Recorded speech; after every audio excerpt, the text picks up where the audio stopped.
Hey, Billy, back at it, Gem City Welding. So those of you that have been following along on the build and the process with this rotisserie that I got here, the last video I told you there was a design flaw in the rotisserie, and my remedy to fix that I've done, and it works great. Just a couple things to note. If any of you at home are wanting to try this, remember, I said I had this red stand. This is an old one, but it's almost perfectly vertical. It's just a couple degrees back. The Harbor Freight version that I picked up, that's where the problem lied because of the radical angle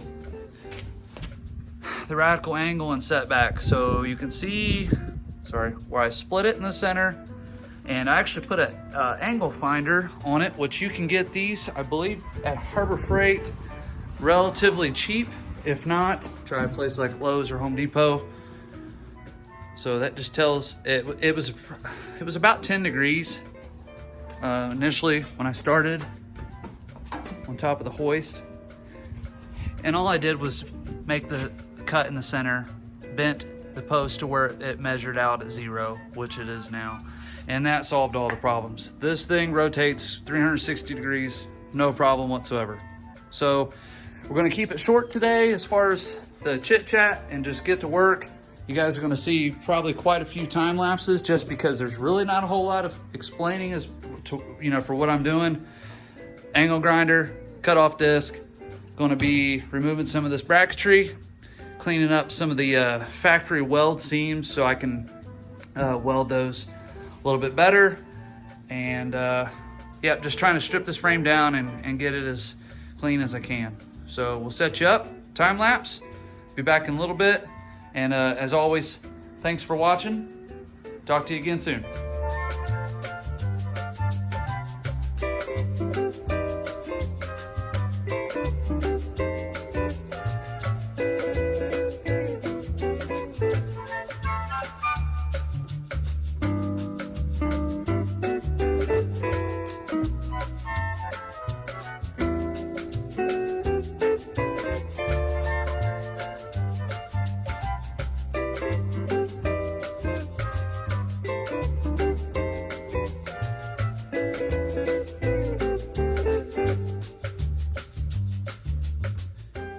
And we're back.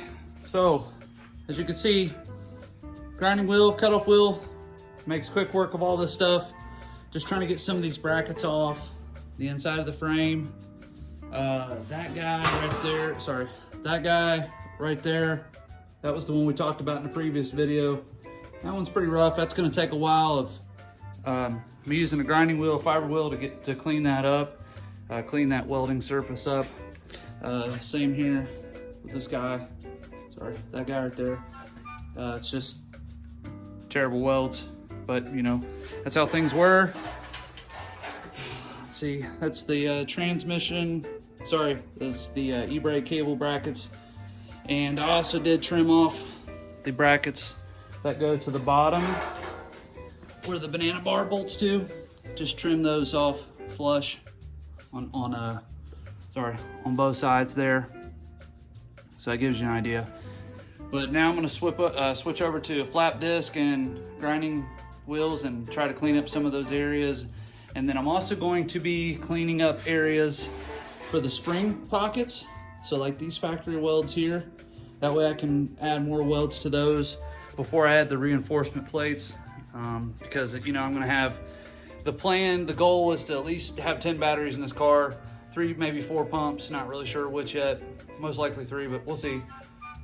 Reinforce those factory welds before I plate them. That way I know that everything underneath the plating is rock solid, and then we can start moving on to some plating. So set you back up on time lapse, and see you here in a bit.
Yep, that was a long time lapse.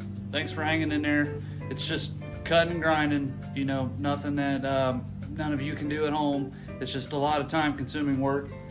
So now where we're at is got a lot of the bracketry off. You can just kind of see everything there on the floor. So none of that's reused obviously, but this probably took the longest. Sorry, all the way up through there because of those brackets that came from the factory. Sorry. So that one was welded pretty bad and took a little bit longer than I thought. But as you can see, I got the frame upside down. So yeah, this frame rotisserie is worth its weight in gold to me.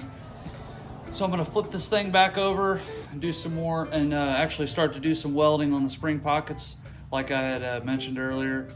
So I'm gonna get you guys set up and probably hit that with a wire wheel to make sure there's no sand and grit, anything left over from the blaster. And then put down a couple beads on it. Probably try to get both sides in tonight before I call it a day. So hang tight, back on the time lapse.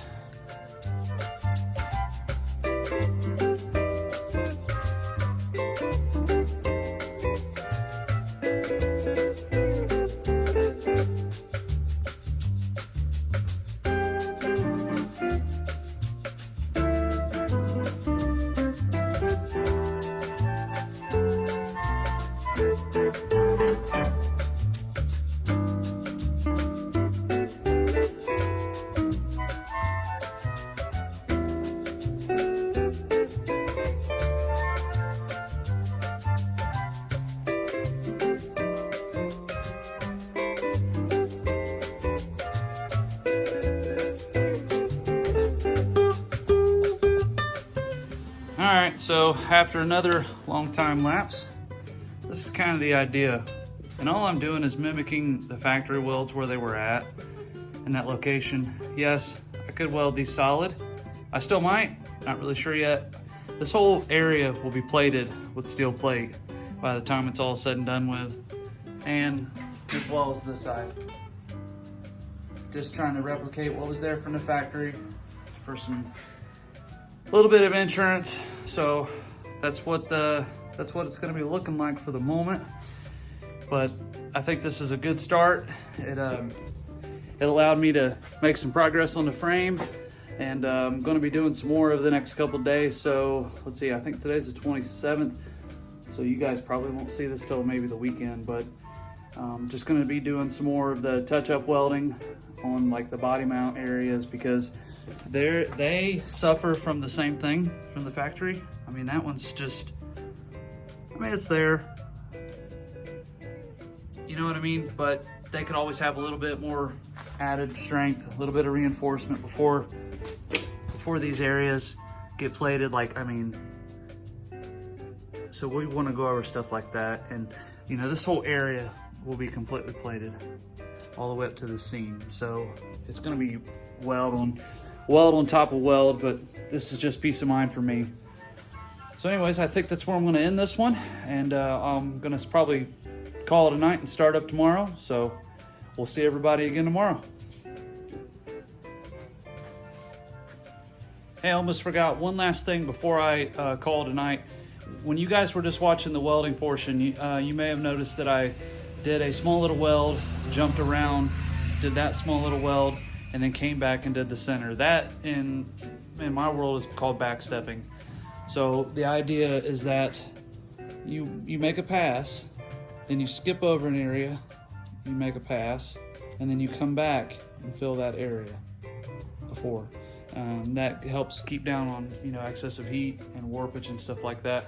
And then you also see me jumping from this side to that side, and then back and forth and back and forth. And that's just the idea for you DIYers, guys at home who are doing this stuff. Just keep that in mind. Help control the heat, keep your, you know, warpage down. So I hope that helps you out. Thanks.